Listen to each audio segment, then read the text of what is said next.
அனைவருக்கும் வணக்கம்.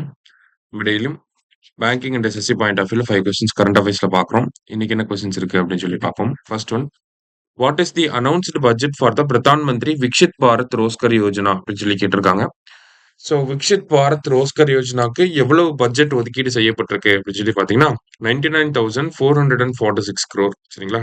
99,446 அப்படிங்கிறதான் நமக்கு கரெக்ட் ஆன்சர். ஓகே, அடுத்தது which city sorry Pradhan Mantri Viksit Bharat Rozgar Yojana அப்படிங்கிறது நமக்கு இண்டிபெண்டன்ஸ் டே அப்போ வந்து அனௌன்ஸ் பண்ணியிருப்பாங்க இல்லையா? இந்த ஸ்கீமுக்கு கீழே ஃபர்ஸ்ட் டைமா எம்ப்ளாய்மெண்ட்டுக்குள்ள போகக்கூடிய நபர்களுக்கு வந்து பார்த்தீங்கன்னா 15,000 rupees வந்து இன்சென்டிவா வழங்க போறாங்க. ஓகேவா?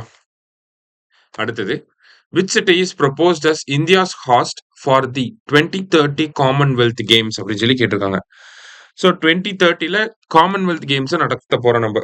ஃபர்ஸ்ட் 2010ல நடத்திருப்போம், டெல்லியில காமன்வெல்த் கேம்ஸ் நடந்திருக்கும். அடுத்தது இப்ப 2030ல வந்து நடத்த போறோம். ஸோ அதோட ஹாஸ்ட் யார் அப்படின்னு சொல்லி பார்த்தீங்கன்னா அகமதாபாத். சரியா?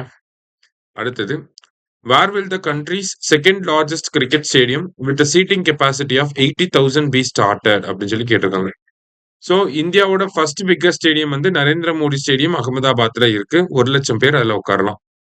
செகண்ட் லார்ஜஸ்ட் கிரிக்கெட் ஸ்டேடியம் அப்படிங்கிறது கர்நாடகால வரப்போகுது. எங்கன்னா பெங்களூர்ல. ஓகே, ஸோ பெங்களூர்ல 80,000 மெம்பர்ஸ் உட்கார்ற மாதிரியான ஒரு ஸ்டேடியம் கொண்டு வர போறாங்க. ஓகே, அடுத்தது, recently where was India's first drone AI based artificial rainfall experiment conducted அப்படின்னு சொல்லி கேட்டிருக்காங்க. ஸோ ட்ரோன் ஏஐ பேஸ் பண்ண ரெயின்ஃபால் எக்ஸ்பெரிமெண்ட் வந்து கண்டக்ட் பண்ணியிருக்காங்க. எங்க கண்டக்ட் பண்ணியிருக்காங்க அப்படின்னு சொல்லி பார்த்தீங்கன்னா நமக்கு ராஜஸ்தான்ல கண்டக்ட் பண்ணியிருக்காங்க. சரியா? ராஜஸ்தான் அப்படிங்கிறது கரெக்ட் ஆன்சர்.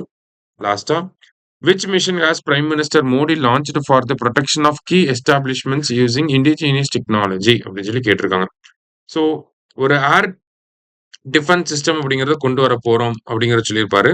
ஸோ அதன் மூலியமா நம்மளோட கீ எஸ்டாப்ளிஷ்மெண்ட்ஸ், மிலிட்டரி எஸ்டாப்ளிஷ்மெண்ட்ஸ் எல்லாத்தையுமே வந்து ப்ரொடெக்ட் பண்ண போறோம். அதுவும் full and full indigenous technology base பண்ணி தான் அதை டெவலப் பண்ண போறோம். அதோட மிஷன் பேர் என்னன்னா மிஷன் சுதர்ஷன் சக்ரா. 2035 இதை நம்ம டெவலப் பண்ணி முடிக்கணும். அதான் டார்கெட். சரியா? இன்னைக்கு 5 கொஸ்டின்ஸ் பார்த்திருக்கோம். தேங்க்யூ. சுரேஷ் IAS அகாடமி, வெற்றியின் முகவரி.